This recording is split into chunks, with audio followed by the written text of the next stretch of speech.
ఇది ఫ్రాక్ కోసం కట్ చేసిన డ్రెస్ అండి. స్టార్ నెక్ అయితే కటింగ్ చేసేసుకున్నా. బ్యాక్ పార్ట్ ఆల్రెడీ స్టిచ్చింగ్ అయిపోయింది. ఇది ఫ్రంట్ కోసము.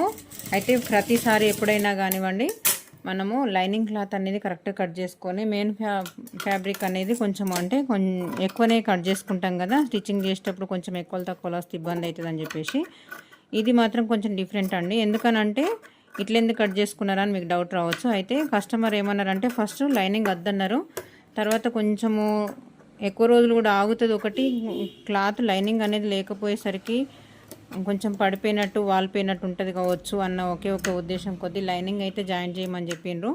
అందు గురించి అని చెప్పి డ్రెస్ కట్ చేసిన కాబట్టి దాన్ని ఇప్పుడు మళ్ళీ మనం ఏం చేయలేం కదా, అందు గురించి అని చెప్పేసి లైనింగ్ అనేది ఎక్స్ట్రా అట్లానే ఉంచేసుకున్నా.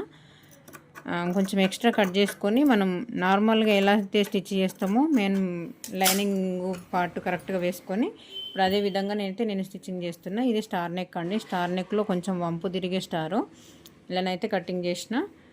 స్టిచ్చింగ్ అయితే నార్మల్గానే చేస్తున్నానండి. పైపింగ్ ఏమి వేస్తలేను, ఎందుకంటే మల్టీ కలర్ వచ్చింది. దీనిలో ఏం కలర్ వేయాలనో కూడా అర్థం కాలేదు నాకు. అందు గురించి అని చెప్పేసి నెక్ అనేది ఫల్టైన్ చేసిన.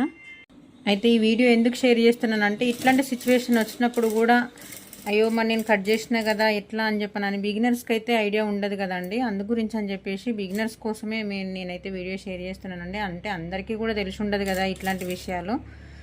కొన్ని మాత్రమే అనుభవం అవుతూ ఉంటే వాళ్ళకు టైలరింగ్లోనే కానీ ఏదైనా కానీ అనుభవం అయితే ఇంకొంచెం శ్రద్ధ అనేది ఎక్కువ ఉంటుంది కదా. ఈ వీడియో యూజ్ అవుతుందని చెప్పేసి వీడియోని అయితే షేర్ చేస్తున్నానండి. నచ్చితే లైక్ చేయండి. మరిన్ని వీడియోస్ కోసం మన ఛానల్ని సబ్స్క్రైబ్ చేసుకోండి. థ్యాంక్ యూ అండి.